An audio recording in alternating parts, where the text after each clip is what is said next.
Are you planning to feed your family trash? I got rid of that awful-looking Christmas meal, all of it. Hey, are you even listening? The Christmas meal.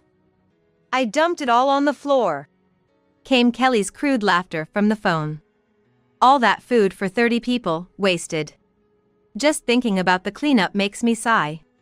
Tom was right there next to Kelly, laughing loudly with his mother. Hurry up and buy some meat. And booze. Kelly quickly added. Buy as many snacks and sweets as you can too. It's like I'm their servant. Taken advantage of for wanting my son's happiness. But this incident is going to change things. Kelly's reign is over. When asked where I was, I gave them the straightforward answer. What? I'm out shopping right now, huh? What? Why am I shopping? Obviously, to remake the Christmas meal that was ruined. I knew what Kelly and the others had done without them having to tell me. My name is Sandy Turner, 68 years old. I work part-time at a nursing care facility, on a short-hour basis. Before this, I worked in the Italian restaurant my husband ran. It wasn't very successful, but it was a lovely place that the locals adored. But that place is gone now. Since my husband passed away in a traffic accident. It's been about 10 years since that painful goodbye. There hasn't been much joy in my life since. And there's someone making it even worse. My eldest son Sean's wife, Kelly. They got married 11 years ago, a year before my husband passed away. That was probably the peak of my happiness. Kelly is assertive and neurotic, thinking she's smarter than everyone else. Moreover, everything she does is so rough. Slamming doors and cabinets all the time. The loud noises intimidate everyone around, making us all jittery. Honestly, I've felt we weren't a match since she first came over to introduce herself as getting married. Sean can be a bit clueless sometimes. I'm always there to support him. Indeed, Sean has always been somewhat unreliable since he was young. He was teased daily by his younger brother and even more so by his sister. But he's also incredibly kind and generous, always thinking of his family. If Sean chose her, my late husband and I accepted their marriage with that in mind. There's a saying that a man should search far and wide for a strong wife. A household with a strong woman thrives. Even though it hurt to hear my beloved son referred to as clueless, I could endure it for his happiness. Kelly's bold personality and her knack for bold actions have always been evident. Every year, during the holiday season of Christmas, I'm starkly reminded of this. Sadly, Kelly rarely comes home with Sean for the holidays. I've got something last minute this year too. I'll come later, she says, trying to minimize her time at our house. It's become a tradition for Sean to return home alone during the holiday seasons.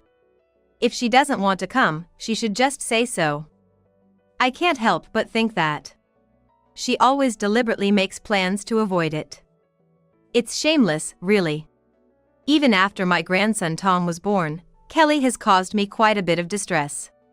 Tom was born at the end of April. Next month, I wondered if they would do the 1-month celebration.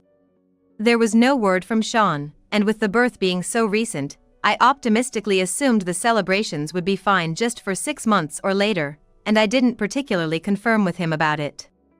However, I later learned from Kelly that they had already celebrated it.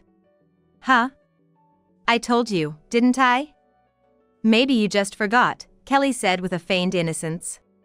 It's impossible that I would forget such an important event. After all, I make a point to note everything down. Kelly's parents even came for the celebration and brought gifts for Tom. I was completely left out. Feeling deliberately excluded made me furious. So, for about 11 years, I've been in this fruitless battle with my mean daughter-in-law, Kelly. Early last year, there was an incident where Kelly exploded like never before. It all started when Sean said he wanted to quit his job at the insurance agency to open a restaurant. He couldn't forget the taste of his father's cooking and the dream of being a chef that he had secretly harbored. I want to run a restaurant, no matter how small. I just can't give up on my dream. Kelly, as expected, strongly opposed and furiously berated Sean. "Don't decide this on your own," she yelled at him. "You're really acting foolish. How can you even think about it without knowing if it'll be profitable?" I understand the feeling of wanting to stop a partner's reckless challenge. Men sometimes seem to want to test themselves with such unreasonable challenges. My husband was the same when he decided to start an Italian restaurant. At first, I was against it. But I never went as far as calling him foolish like Kelly did. Her words are really harsh. She speaks without considering how the other person might feel.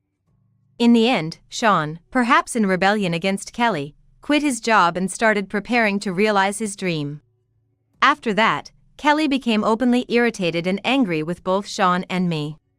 About half a year after Sean started attending culinary school, Kelly began contacting me directly on my phone, always asking for money. She said life was tough because Sean's income was gone.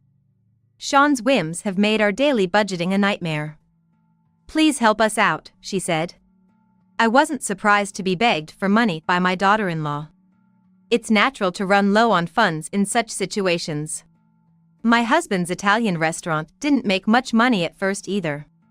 Moreover, Sean hadn't even started his restaurant yet. It was still in the planning stages. As his mother, I feel sorry for his actions and want to help as much as I can. However, I'm sure Sean didn't pursue a career as a chef without any thought. I heard he had saved up enough for the tuition for culinary school and living expenses while attending. Furthermore, I've heard that Kelly herself has been working part-time at a friend's company. If they're still short on money, could it be that she's just not good at managing it? When I suggested something along those lines, Kelly snapped back. "I'm trying my best, and it's still not enough. That's why I'm being modest like this." She raised her voice, as if to say she expected me to understand such a simple fact right away. The costs for Tom to attend after-school programs, tutoring, and extracurricular activities seem to be quite high. If that's the case, it can't be helped. But I need to discuss this important matter with Sean as well. "All right, I'll talk to Sean about it." "You better not. You know what? If Sean, with his pride hurt, refuses the help, then that's the end of it." It's a possibility indeed. It seems I have no choice but to comply with Kelly, however reluctantly. Thus, a part of my already modest income started disappearing into my daughter-in-law's pocket. Generally, grandparents find their grandchildren adorable. And a little expense for them doesn't hurt. I wish I could feel that way. Unfortunately, I couldn't find it in me to think of my grandson as cute at all. Specifically with Tom, I even felt resentful. Whatever Kelly has been telling him, Tom sees me as an enemy. For instance, during his visits, Tom would call me "Hey, old lady" behind Sean's back as if it was normal. "Hey, old lady, give me some meat. Dinner's gotta be barbecue. It's a must. Got it?" No matter how mischievous an 11-year-old might be, such language is unacceptable. What he thinks of his grandmother, I have no idea. There's no respect for elders whatsoever. Every time Tom spoke insolently to me, I caught him and lectured that it wasn't right. There's respect even among close family members. You can't call your grandma "Hey, old lady." Bad language will make people dislike you, you know? I even threatened him. But Tom didn't take any of it to heart. Instead, he became more cheeky. "Shut up, old lady. Worried about being disliked? As if. All the kids in my class do whatever I say, you know?" It seems Tom has quite the influence at school too. Moreover, his rough behavior extends to chasing around my cat, Snowball. Because of this, whenever Sean's family comes to visit, Snowball inevitably disappears. The unpleasant aura around Tom and his drastic mood swings are just like Kelly's. Like mother, like son. Thinking this is my grandson fills me with dismay. Around the beginning of December this year, a definitive rift formed between Kelly and me. All over money again. I was surprised by a sudden call during the day, wondering what it could be about. "About the monthly money, can you increase it from $1,000 to $2,000? "What? Why?" It's for Tom to attend a better tutoring center. It would be pitiful if he fell behind his friends, right? Kelly, I'm sorry, but $2,000 a month is just impossible for me. I could technically make the payment, but doing so would leave me unable to live. Then, Kelly suddenly raised her voice and berated me as being dishonest. Who do you think is responsible for this situation? Are you nuts? It felt like a line had been crossed. Her rough language made that clear. Where in the world would you find a daughter-in-law who calls her mother-in-law nuts in such a disrespectful manner? Kelly had stopped showing me even the minimum amount of respect. Borrow the money. You have plenty of relatives. Just do that. True, I have many relatives. My late husband had many siblings, so during Christmas, about 30 people would gather. But I've never asked my family to lend me money, nor have I been asked to. No matter how much she yelled or threatened, I couldn't give her $2,000. I stood my ground until the end. Then, fine. Whatever happens, it's not my problem anymore. The call ended there. I had merely stated what was impossible. Why should I be subjected to such an unwarranted backlash? The audacity was beyond unreasonable. At the end of that year, I could never have predicted Kelly would do something like that. As usual, Sean came back home first for the end of the year. Since that phone call, there had been no exchange between Kelly and me. When I asked Sean, he said she seemed normal as ever. It appears he still hadn't mentioned our conversation to her. So, she would probably arrive a day late, as she does every year. I didn't mind. I would just treat her as I normally do. What else could I do? The incident happened the day after Sean arrived, on the afternoon of December 25th. Both Sean and I had errands, saying our hellos to acquaintances, so we were out of the house. It turns out, Kelly had somehow gotten a hold of our house key from Sean. Sitting at the bus stop, casually glancing at my phone, I noticed something I couldn't ignore. I decided to skip the bus ride home and opted to do some shopping at a supermarket that was open, even though it was Christmas time. Right after I entered the store, Kelly called me. She was incredibly high-strung and started off without a greeting, saying something outrageous. Planning on feeding your family trash? I've disposed of that awful-looking Christmas meal, all of it. Hey, are you listening? The Christmas meal. I dumped it all on the floor, she said without a hint of remorse. All that food for 30 people, ruined. Just thinking about the cleanup made me sigh. It sounded like Tom was right there next to her, laughing loudly with his mother. Hurry up and buy some meat. Only the best. Got that, old lady? And booze too. Kelly quickly added. Buy as many snacks and sweets as you can, she demanded. It seemed her spirits were exceptionally high after pulling such a flashy prank.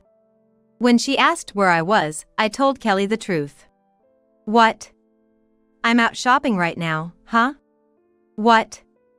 Oh, great timing then. It sure is. After all, I saw everything you guys did from the start. Huh? Kelly seemed puzzled. Even when I said I had seen everything on my phone, she didn't seem to get it. I just told her I'd explain when I got back and hung up. I also explained the situation to Sean over the phone. I wondered what would happen to Kelly and Tom after this. The thought made me feel sick to my stomach. I had bought a significant amount of groceries, filling 1 reusable bag and 2 plastic bags. Just as I was setting down the bags at the entrance, I heard yelling from inside. Sean was raising his voice, something rare. It had been years since I'd seen him this angry. Enough is enough. What were you thinking doing something like this? His voice was so loud it made the cupboard doors and windows shake. Even Kelly seemed to pale. But there was still a sharp look in her eyes. In the middle of the living room, where the Christmas meal was scattered, she shouted. What do you mean what? It wasn't me. It was like this when I got here. All lies. This daughter-in-law is too secretive. Defiant, Kelly turned her face away from Sean in a sulk. Believe what you want. Fine, we can just buy it again, right? Buy it again? The same Christmas meal? That's out of the question. I decided to enlighten her.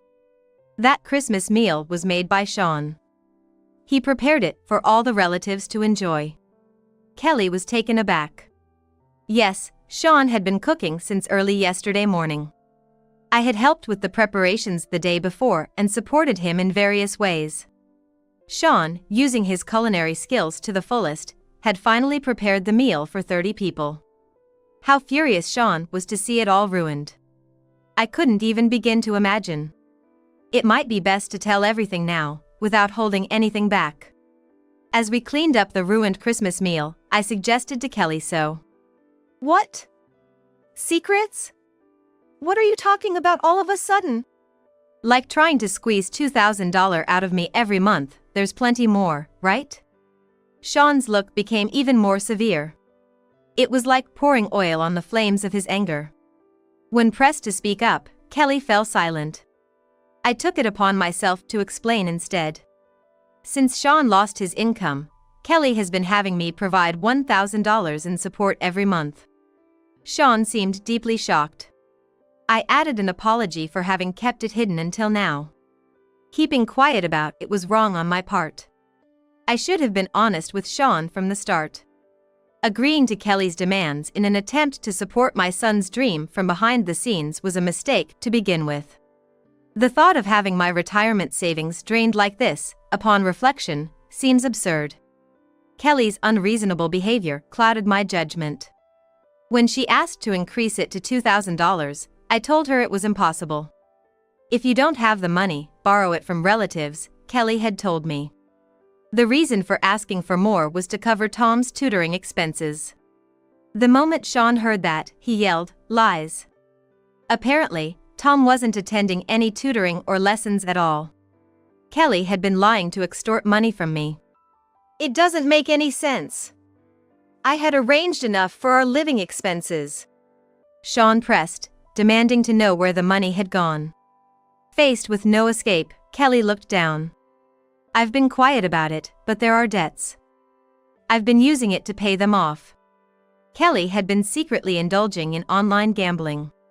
Getting so hooked that she borrowed a substantial amount from consumer finance companies.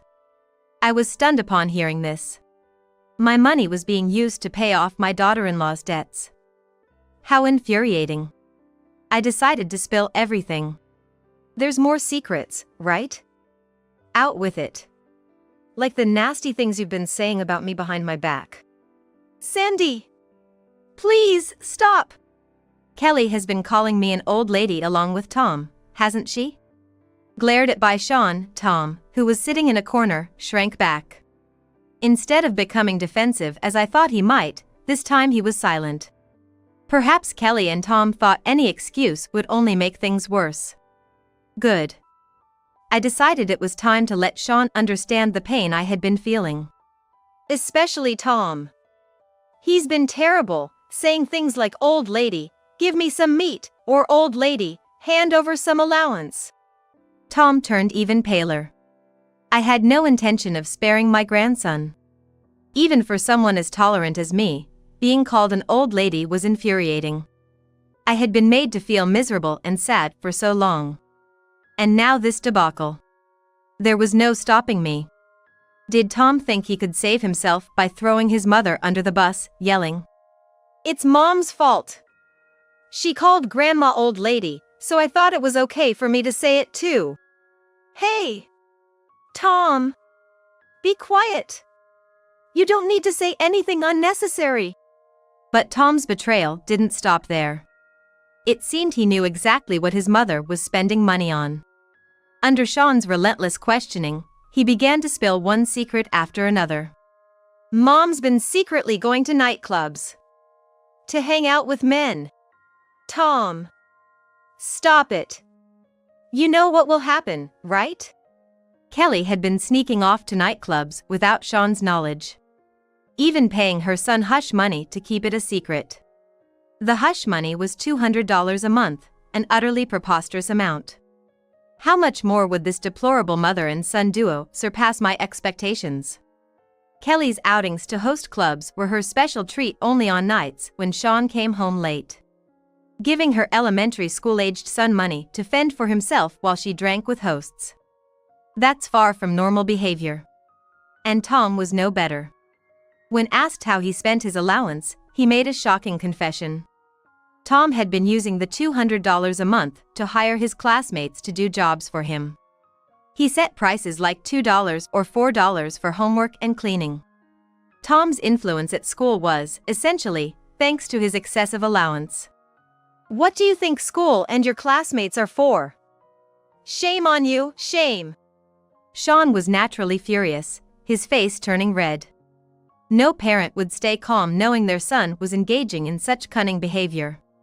Scolded by his father, Tom collapsed on the spot, crying miserably. What a pitiful sight. Usually domineering Kelly was also in tears this time. Yet, foolishly, she tried to defend her position to the very end, insisting that neither she nor Tom had ruined the Christmas meal. When we arrived, it was already off the table and ruined.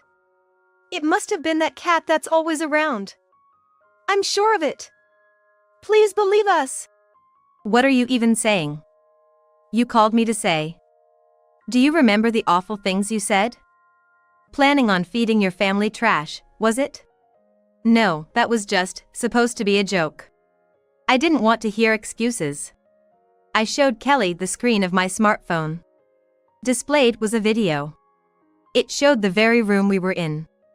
A camera positioned in a corner of the room, capturing everything from an overhead view. Kelly and Tom were seen knocking over the Christmas meal, laughing hysterically. Of course, the audio was included. Hearing Kelly and Tom's abusive words, Sean looked up to the ceiling. You! What do you think food is for? And to say such things to your mother? This is too much, no matter what. What? How? Spying? Why do you have such a video? It's a pet surveillance camera. We have them installed all over the house. Every time Sean's family visited, our cat Snowball would hide. To know where he was and what he was doing, I had installed surveillance cameras. This time, while I was out, I happened to see Kelly and Tom's actions on the camera feed. Seeing them start to knock over the Christmas meal, I was shocked. I went to the supermarket to buy ingredients for Sean to prepare a new Christmas meal. It was when I received an excited call and verbal abuse from Kelly. Sorry, but our Snowball is gentle and would never do such a thing. To try and blame a speechless cat for your actions, Kelly, you're truly the lowest. Kelly was left speechless and hung her head. Likely, she thought of playing a prank upon finding the house empty upon their return. And as they started knocking over some of the Christmas dishes, they got carried away and ended up ruining everything. To waste food just to spite me, their mother-in-law, along with her child. I've heard stories of bad daughters-in-law, but mine is certainly one of the worst. She might even be in the lowest category. The shock of there being video evidence seemed to hit her hard. Kelly quieted down significantly. She started to apologize, but her excuses were mostly about defending herself, talking about her daily stress. I didn't want to hear it, so I stopped her and ordered her and Tom to start cleaning up the Christmas dishes. There was still a bit of time before the relatives would arrive. I had bought as much food as I could. When I motioned for Sean to come to the kitchen, he nodded deeply and followed. Christmas meals are meant to be enjoyed with a sense of joy. Accordingly, they take quite a bit of time to prepare. Some ingredients be prepared 3 days in advance. Since we couldn't make anything that elaborate now, we decided to make some quick dishes.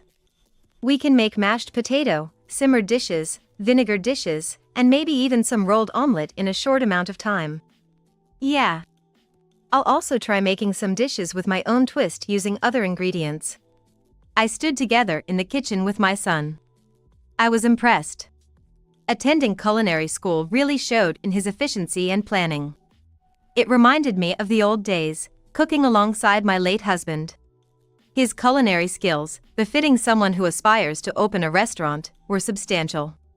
He created a festive marinated dish with red and white slices of bell pepper and radish. Rolled carrots and green beans arranged in a checkerboard pattern, wrapped with spinach and chicken sauté. Scallops topped with salmon roe and a hint of lemon, salmon and cabbage mille-feuille. The restaurant my son will eventually open is destined for success. I became certain that. While we cooked side by side, Kelly and Tom busily cleaned up. I wonder what Kelly felt watching Sean and me working together so seamlessly. I hope she felt ashamed of her own role in this mess and reflected on her reckless actions. Soon, relatives started arriving in dribs and drabs. My husband's siblings and their families, our second son and his children, our daughter and her family, making us a total of 30 people. It was the usual noisy and lively Christmas celebration. Everyone quickly noticed the stained seating. And that this year's Christmas feast was somewhat less abundant than usual. When asked why, I spilled the beans on Kelly's misconduct. Kelly and Tom ruined it all. Really, I have no idea what they were thinking. Showing the video on my smartphone, the relatives were unanimously appalled. They all looked at Kelly with expressions of disbelief. I'm so sorry. Why don't you explain to everyone here more clearly why you did such a thing? Well, you hated me so much you just had to take it out on me, right? It's okay to be honest now. I'm sorry. Really, I am so sorry. Kelly hung her head, looking uncomfortable. She kept repeating words of remorse. A pitiful sight. Tom, for his part, was ostracized by the other children and was close to tears. Children can be cruel sometimes. When it comes to punishing the wicked, they show no mercy. During the Christmas gathering, Kelly and Tom were sidelined, not even Sean would engage with them. By mid-February, Sean and Kelly got divorced. It came out that Kelly had been having an affair with her boss. It seemed to be a long-term affair, and the boss's wife had multiple pieces of evidence. After solid proof was prepared with the help of lawyers, the affair was exposed beyond dispute.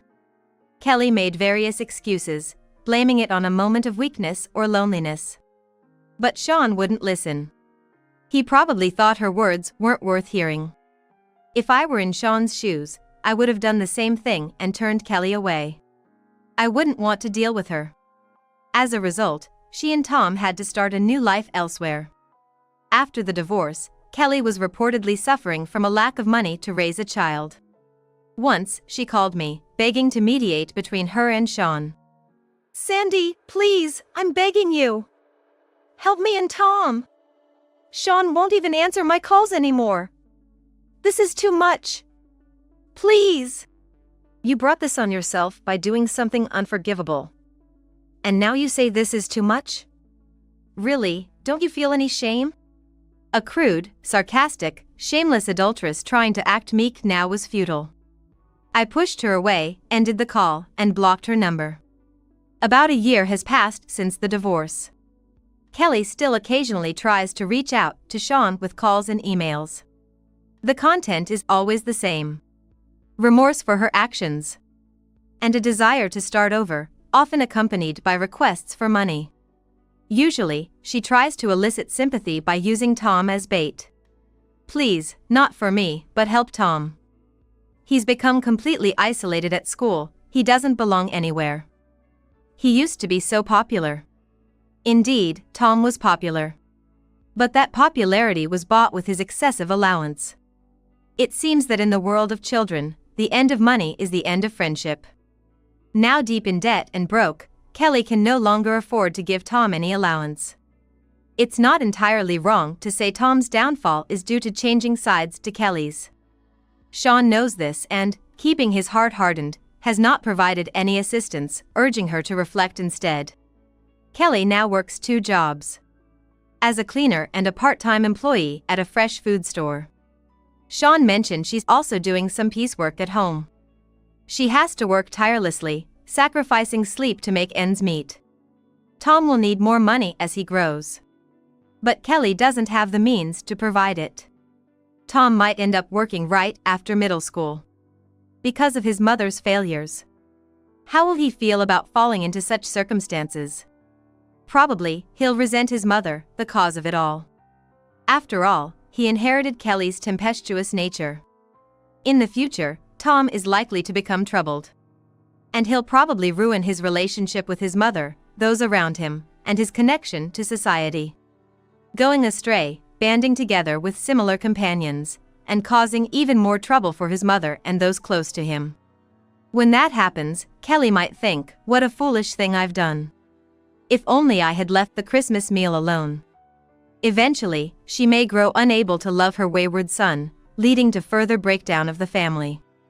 Such a painful and lamentable future is easy to imagine. Of course, it's all her own doing. 2 years after the divorce, Sean successfully opened his own restaurant. Now, I'm working there as one of the employees, helping my son. Running a restaurant is difficult. Having delicious food is just the beginning. What comes after is crucial. To make the business profitable, utilizing social media, training staff, and developing new customers are necessary. Fortunately, Sean has the motivation and perseverance his father left him, and he's also well known. The story of how the son of the owner of a closed Italian restaurant revived it as his own has brought much attention. And thankfully, the restaurant is thriving. We're busy every day. I hope to continue increasing sales and make my husband in heaven proud. If Kelly had still been in the picture, would Sean have been able to focus on the restaurant as much? I doubt it. Her sarcasm and violence would have worn him down. In that sense, the divorce might have been the right decision. I owe a debt of gratitude to that day's Christmas meal that became the sacrifice. I plan to support Sean's restaurant for as long as my body allows. I may not be the poster girl, but I want to greet our customers with the best smile I can muster every day.